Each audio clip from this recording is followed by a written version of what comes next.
This channel does not promote any violent, harmful, or illegal activities. All content provided by this channel is meant for an educational purpose only.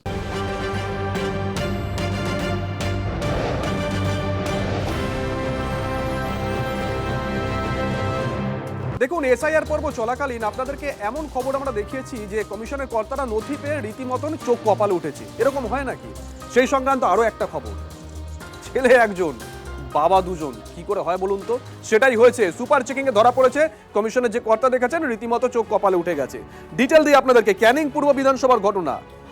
Srabanti আমাদের সঙ্গে রয়েছেন, আমাদের সহকর্মী। শ্রাবন্তীর কাছে চলে যাব। শ্রাবন্তী, ডিটেল দাও। দেখো, যে ডকুমেন্টস আমাদের হাতে এসেছে সেখানে দেখা যাচ্ছে যে বাবা দুজন, ছেলে একজন। ক্যানিং পূর্বের ঘটনা। ছেলের নাম বাগদুল ইসলাম মোল্লা, বাবা আব্দুর রহিম মোল্লা। মানে বাগদুল ইসলামের বাবাকে একবার দেখানো হয়েছে আব্দুল রহিম মোল্লা, আমার আরেকটি ডকুমেন্টস তার সঙ্গে যুক্ত হয়েছে, সেখানে দেখা যাচ্ছে তার বাবার নাম রহিম বক্স মোল্লা। এই দুটোই আপলোড করা হয়েছে কমিশনের ইআরওর পক্ষ থেকে। এটাকে ফাউন্ড ওকে করা হয়েছে, রোল অবজারভারদের চোখে পড়েছে। এরকম আরও বেশ কিছু তথ্যে দেখা যাচ্ছে, যেমন সাবজান বিবি, তার জন্ম দেখানো হয়েছে 1983 সালে। তার মা আর স্বামীর নাম একই রকম হয়ে রয়েছে। ডকুমেন্ট সেটা দেখানো হয়েছে, যেখানে তার অন্য ডকুমেন্টস যেটা নেওয়া হয়েছে সেখানে দেখা যাচ্ছে তার জন্ম 1981 সালে। একাধিক জায়গায় ফাউন্ড ওকে বলে ইআরও লিখলেও সেগুলি চোখে পড়ছে যারা রোল অবজারভার তাদের, এবং ফের নতুন করে ভেরিফিকেশনের নির্দেশ দেওয়া হয়েছে। এবং সংখ্যাটা 1,20,00,000 কাছে, যার মধ্যে প্রায় 30 লক্ষ এরকম ভোটার রয়েছেন যাদের ডকুমেন্টসটাকে রিভেরিফিকেশন অর্থাৎ পুনরায় ভেরিফাই করার নির্দেশ দেওয়া হয়েছে কমিশনের পক্ষ থেকে। ধন্যবাদ শ্রাবন্তী।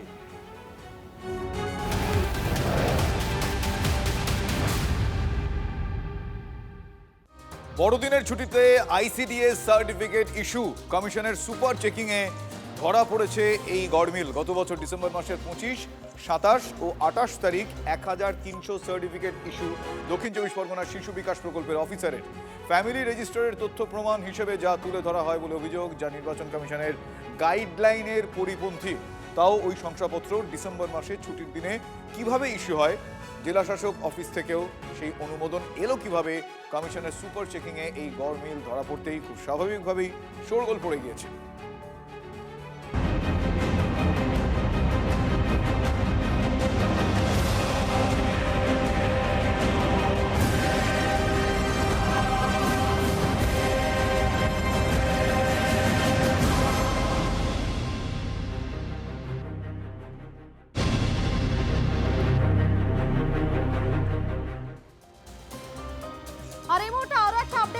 জানাই, মার্চের প্রথম সপ্তাহে ভোট ঘোষণা হওয়ার একটা সম্ভাবনা থাকছে।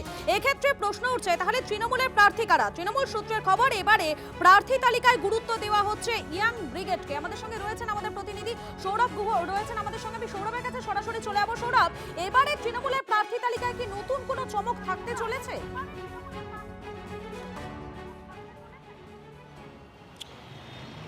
দেখো, প্রার্থী তালিকা প্রায় চূড়ান্তকরণের কাজ চলছে এবং ইতিমধ্যে আমরা যেটা খবর পাচ্ছি, কালীঘাটে দফায় দফায় মমতা বন্দ্যোপাধ্যায়, অভিষেক বন্দ্যোপাধ্যায় এবং প্রতীক জৈনের মধ্যে যেমন বৈঠক হচ্ছে, তেমনি অনেকেই কিন্তু অনেক জেলা থেকে অনেক ক্যান্ডিডেটদের, সম্ভাব্য ক্যান্ডিডেটদের ডেকে পাঠানো হচ্ছে, কাউকে বা ফোনে ফোনে যোগাযোগ করা হচ্ছে। তুমি যে প্রশ্নটা করেছিলে যে এবার কি নবীনদের মুখে প্রাধান্য, নবীন মুখের প্রাধান্য বাড়ছে তৃণমূল কংগ্রেসের প্রার্থী তালিকায়, বলা যায় অনেকটাই বাড়ছে। তার কারণ অনেক, শুধু কলকাতা শহর না, জেলা জুড়ে, রাজ্য জুড়ে কিন্তু বহু নতুন মুখের দেখা পাওয়া যেতে পারে। ঠিক তেমনিভাবে অনেক প্রবীণ বিধায়ক তাদের পারফরমেন্সের নিরিখে এবারে কিন্তু ভালো না পারফর্ম করায় অনেকে কিন্তু টিকিট পাবেন না, এবং রাজ্যের প্রায় 3 থেকে 5 জন মন্ত্রী, তাদের টিকিট না পাওয়ার সম্ভাবনা তৈরি হয়েছে বলে তৃণমূল সূত্রের খবর। এবং একই সঙ্গে অনেক হেভিওয়েট মন্ত্রী, তাদের বিধানসভা আসন পরিবর্তন হবে, তারা যে বিধানসভা কেন্দ্রে ছিলেন তার বদলে অন্য বিধানসভা আসন হবে।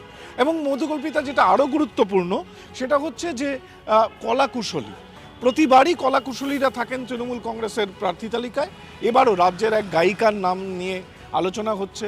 সদ্য তৃণমূল কংগ্রেসে যোগদান করেছেন একজন অভিনেত্রী, তিনিও প্রার্থী হতে পারেন বলে সামগ্রিকভাবে মনে করা হচ্ছে।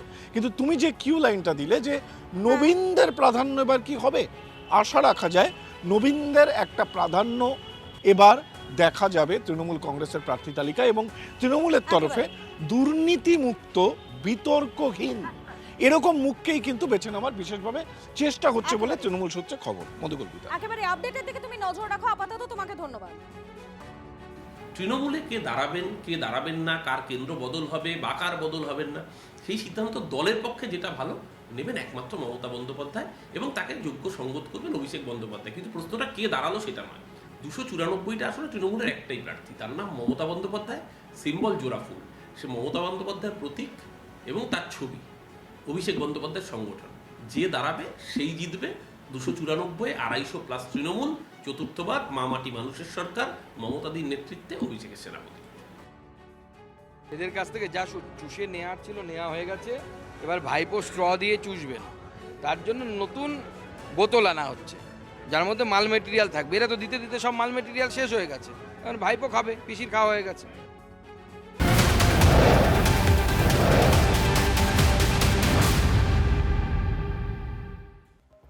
তৃণমূলের প্রার্থী, সেই প্রার্থী তৈরি করার যে প্রসেস সেটা তোড়জোড় আপনারা শুনলেন। বিজেপিও কিন্তু ইতিমধ্যেই ঘর গোছানো শুরু করে দিয়েছে, যেটা জানা যাচ্ছে 3টি ধাপে, মানে 3 রকমভাবে তারা প্রার্থী কে হবেন সেই বিষয়টা তারা শুরু করে দিয়েছেন সেই কাজ। শুধু তাই নয়, ইতিমধ্যেই এক এজেন্সিও বিষয়টা তাদের সাহায্য করছে বলে জানতে পারা যাচ্ছে। মণ্ডল জেলা নেতৃত্বের পাশাপাশি বিজেপির প্রার্থী বাছাই প্রক্রিয়ায় রয়েছে একটা এজেন্সি। প্রত্যেক বিধানসভা থেকে অন্তত করে 3টে করে নাম বাছাই করা হচ্ছে। আমি একটু ডিটেল জানবো। আমার সহকর্মী প্রদীপ্ত কান্তি ঘোষ আমার সঙ্গে এই মুহূর্তে রয়েছেন সরাসরি। প্রদীপ্ত, এই যে আলাদা আলাদা করে নতুন একটা পদ্ধতিতে প্রার্থী বাছাই, এক্স্যাক্টলি কিভাবে এই পদ্ধতিটা কাজ করছে, কিভাবে এই পদ্ধতি অবলম্বন করে প্রার্থী বাছাইয়ের নাম স্থির করা হচ্ছে? দেখো, 2021 সালে বঙ্গ বিজেপির ক্ষেত্রে অভিযোগ উঠেছিল যে বেশ কিছু জায়গায় তারা প্রার্থী এমনভাবে বাছাই করেছিল যেখানে তার সঙ্গে সংগঠনের কোথাও কোনো সরাসরি সংযোগ ছিল না, ওপর থেকে চাপিয়ে দেওয়া হয়েছিল, এরকম অভিযোগ উঠেছিল সেই সময়। এবং আমরা দেখেছিলাম যে বহু অভিনেতা অভিনেত্রী তারা প্রার্থী হয়েছিলেন। এবার তারা আর সেই পথে এগোতে চাইছে না, এবং সে কারণেই তারা 3টে প্রক্রিয়া এখনো পর্যন্ত ব্যবহার করেছে। একটি সরাসরি সমীক্ষক সংস্থা, তারা এলাকায় যাচ্ছেন, বিজেপির 4-5 জন নেতার নাম তারা বেছে নিচ্ছেন বা নেতৃত্ব বেছে দিয়েছেন, এরকম মানুষ সম্পর্কে তারা সাধারণ মানুষের থেকে তথ্য সংগ্রহ করছেন, এবং সেক্ষেত্রে তারা নিজেরাই সেই তথ্য সংগ্রহের পর কাকে কেমন নাম্বার দেওয়া যায় সেটা তারা বাছাই করছেন। কোথাও কোথাও সাধারণ মানুষও নাম্বার দিয়েছেন কোন নেতাকে কেমন, সেটার ওপরে বিচার বিশ্লেষণ করে তারা 1, 2, 3 করে 3টি নাম কেন্দ্রীয় নেতৃত্বের কাছে পাঠিয়ে দিয়েছেন ইতিমধ্যেই। তার পরবর্তীতে বিজেপি নেতৃত্ব স্থির করে যে তারা আরও একটি ধাপে এই প্রক্রিয়াটা সম্পন্ন করতে চায়। সেখানে মণ্ডল সভাপতি, প্রাক্তন মণ্ডল সভাপতি এবং সংশ্লিষ্ট বিধানসভা থেকে যিনি জেলা পদাধিকারী রয়েছেন তাদের মতামত নেওয়া হয়, এবং প্রত্যেকেই 3টি করে নাম তারা ইতিমধ্যেই কেন্দ্রীয় নেতৃত্বের কাছে পাঠিয়েছেন। আর দিন কয়েক আগে আরও একটি ধাপে বিজেপি নেতৃত্ব যায়, সেটা মণ্ডল থেকে এগিয়েছে জেলা স্তরে। জেলা সভাপতি, জেলা ইনচার্জ সিদ্ধান্ত নেবে বিজেপির কেন্দ্রীয় নেতৃত্ব। ধন্যবাদ প্রদীপ্ত। আমাদের প্রার্থী তালিকা সবার সাথে আলোচনা করে করা হবে, সবার ফিডব্যাক নিয়ে করা হবে। একদম চলছে সেই কাজ, পুরো কদমে চলছে, এবং দারুণ প্রার্থী তালিকা হবে, আপনারা অপেক্ষা করুন। বিজেপি সব কেন্দ্রে তো নাম দিতে পারবে না।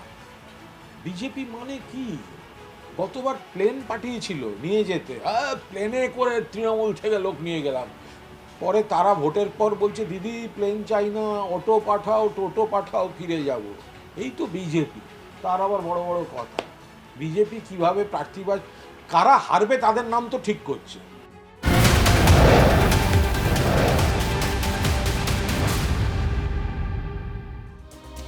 আর এবারে আপনাদেরকে দেখাবো এক রাশ ক্ষোভ উগড়ে দিয়েছেন দিলীপ পত্নী রিঙ্কু। তিনি বিজেপি প্রার্থী হতে চেয়ে বায়োডাটা জমার পর এবারে মেদিনীপুরে দাঁড়িয়ে দলীয় নেতৃত্বের একাংশকে একহাত নিলেন তিনি। ঠিক কি বলেছেন শোনাবো আপনাদের। এত বছরে তো আমাকে বললাম না, আমাকে পঞ্চায়েতও ভালো, আমি মন্ডলের জিএসও পর্যন্ত আমাকে করে, ঠিক আছে? আর আমাদের মতন মানুষদেরকে না রাজনীতিতে ভ্যালু কমই থাকে, কারণ আমরা স্পষ্ট বক্তা, আর আমরা ডিসিশন নেবার ক্ষমতা রাখি, আমরা অনেক কিছু ইমপ্লিমেন্ট করতে পারি। তো এই ধরনের মানুষের পলিটিক্স, যে কোনো পলিটিক্স হোক না কেন, বিশেষ করে বেঙ্গল পলিটিক্সে এই ধরনের মানুষকে একটু সাইডই করা হয়। আর গণতান্ত্রিক অধিকার যদি আমি আমার দলের ভেতরে যদি আমি সোচ্চার হতে না পারি, তাহলে আমি অপোজিশন হিসেবে কি করে লড়বো? আমি মনে করি আমি মন খুলে কথা বলবো, তাতে আমাকে কেউ যদি ব্ল্যাকলিস্টেড করে দেয় আমার কিচ্ছু করার নেই। কারণ রাজনীতি করতে গেলে মিথ্যে জানতে হয়, অভিনয় জানতে হয়, ম্যানিপুলেশন জানতে হয়, এগুলো আমার ডিকশনারিতে নেই।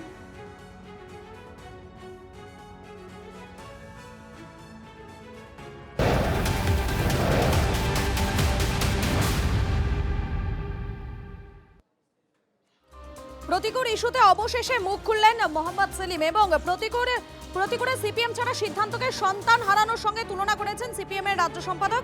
রাজ্য কমিটির বৈঠকে প্রতিকূলকে নিয়ে তিনি আলোচনা শুরু করেছেন। দাবি সেলিমের, প্রতিকূলের সিদ্ধান্ত বেদনাদায়ক মন্তব্য সিপিএম এর রাজ্য সম্পাদক।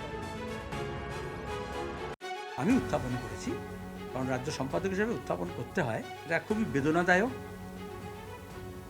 আমার কাছে নতুন প্রজন্মের একটা ছেলে মেয়ে পার্টির, অনেক পার্টিকে ইনভেস্ট করতে হয়, মুভমেন্ট, আন্দোলন, সংগ্রাম, প্রচার, লড়াই, তার থেকে তারপর আমরা চাই এটা থেকে পার্টি যাতে লং টাইম ডিভিডেন্ড তোলে। সেখানে এই ধরনের একজন কর্মীকে হারানোর প্রশ্ন উঠলেও আমার কাছে সন্তান হারা হওয়ার সমতুল্য। গত 1.5-2 মাস থেকে কয়েকটা অভিযোগ আসে। আমরা সাধারণত অভিযোগ আসলে আমাদের একটা নিজস্ব টিম থাকে, সেখানে পাঠিয়ে দিই। কিন্তু এটা যে মুহূর্তে পেলাম, আমাদের সেক্রেটারিয়েটে আমরা সিদ্ধান্ত করলাম এটাকে লেট মি হ্যান্ডেল ইট। তার থেকে আমাকে তো রেসপন্স নিতে হবে কি বটে, কিন্তু তখন থেকে কন্ট্যাক্ট লুজ হয়ে যায়। আমরা জানতে পারি যে আরও কিছু কন্ট্যাক্ট ডেভেলপ করছে। তখন আমাদের পার্টির প্রক্রিয়া অনুযায়ী, গঠনতন্ত্র অনুযায়ী আমাদের নিজস্ব পদ্ধতিতে কিছু সিদ্ধান্ত গ্রহণ করতে হয়। অন্যদিকে প্রতিকূলের হয়ে এবার মুখ খুললেন কুণাল ঘোষ। তিনি কি বলেছেন শোনাবো আপনাদের। অভিষেক বন্দ্যোপাধ্যায়ের বিরুদ্ধে দাঁড়াতে কই সিপিএম এর বড় কোনো নেতার তো হিম্মত হলো না, যারা বড় বড় কথা বলে। মোহাম্মদ সেলিমের তো হিম্মত হলো না ডায়মন্ড হারবারে দাঁড়ান, উনি তো ঘুরে ঘুরে দাঁড়ান, ঘুরে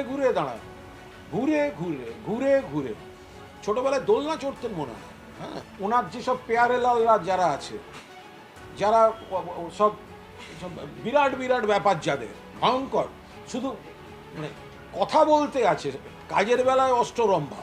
প্রতিকূল রহমান পার্টির কর্তব্য পালন করেছে, লড়েছে তো বটে ছেলেটা তার মতো করে। এখন ওর পার্টিটা যদি জনগণের দরবারে প্রত্যাখ্যাত থাকে, ওর নেতারা যদি ডোবায়, তো প্রতিকূল রহমান লড়েছেন এবং তিনি সেটা লড়তে গিয়ে আরও বেশি করে বুঝেছেন যে অভিষেক বন্দ্যোপাধ্যায় এলাকায় একটা গভীর ছাপ ফেলেছেন, মানুষের মনের মধ্যে প্রবেশ করেছেন। ছাত্র সংঘর্ষের জেরে আজকে উত্তপ্ত হয় যাদবপুর বিশ্ববিদ্যালয়ের পরিস্থিতি। সেখানে জানা যাচ্ছে যে পোস্টার লাগানোকে কেন্দ্র করে ক্যাম্পাসের মধ্যে বাম এবং অতিবাম ছাত্রছাত্রীদের মধ্যে একটা সংঘর্ষ। দুপক্ষের 15 জন আহত হয়েছেন। সংঘর্ষ থামাতে গিয়ে নিরাপত্তারক্ষী রক্তাক্ত হয়েছে। এই মুহূর্তে ওই সংঘর্ষ চলাকালীন ছবি আপনাদের দেখাচ্ছেন। বিসিআরকে বলবো একটি অ্যাম্বিয়েন্স আপ করতে। সুমন সহকর্মী, সুমন এই মুহূর্তে আমার সঙ্গে রয়েছে আমার সহকর্মী সুমন মহাপাত্র। সুমন, কি নিয়ে এই পরিস্থিতি হলো? এতটা হাতের বাইরে চলে গেল কেন? কি হয়েছিল? দেখো, একটা চাপা উত্তেজনা গতকাল থেকেই ছিল, যেটা কিন্তু আজকে এত বড় আকার ধারণ করেছে। মূলত এসএফআই অর্থাৎ ভারতের ছাত্র ফেডারেশন এবং WTI উই দ্য ইন্ডিপেন্ডেন্ট, এই দুটো রাজনৈতিক ছাত্র সংগঠন, তাদের মধ্যেই কিন্তু ব্যাপক ধস্তাধস্তি, হাতাহাতি, এমনকি পরিস্থিতি এমন জায়গায় যায় নিরাপত্তা রক্ষীরা যারা সামলাতে গেছিলেন তাদের একজনের নাক ফেটে গিয়েছে, চোখে আঘাত লেগেছে। মূলত পোস্টার লাগানো থেকেই ঝামেলার সূত্রপাত, এবং যে ছবি তুমি দেখতে পাচ্ছ, একজনকে ফেলে বেধড়ক মারা হয়েছে এবং নিয়ে মোট 15 জন তারা গুরুতর আহত অবস্থায় এখন কিন্তু যাদবপুরে যে কেপিসি মেডিকেল কলেজ সেখানে ভর্তি। আরো কিন্তু ছাত্র আহত হচ্ছেন। সংঘর্ষ এখনো চলছে, টানা দফায় দফায় সংঘর্ষ চলছে এবং বহুদিন পর যাদবপুর বিশ্ববিদ্যালয়ে এত বড় সংঘর্ষ, রক্তপাত এবং কর্তৃপক্ষ রীতিমতো হিমশিম খাচ্ছে। যাদবপুর বিশ্ববিদ্যালয়ের সব গেট বন্ধ করে দেওয়ার সিদ্ধান্ত নেওয়া হয়েছে, কারণ বাইরে থেকেও নাকি অনেক লোক ঢুকছেন, এই সংঘর্ষে জড়িয়ে পড়ছেন। সব মিলিয়ে যাদবপুর বিশ্ববিদ্যালয় এখন উত্তপ্ত। ধন্যবাদ সুমন।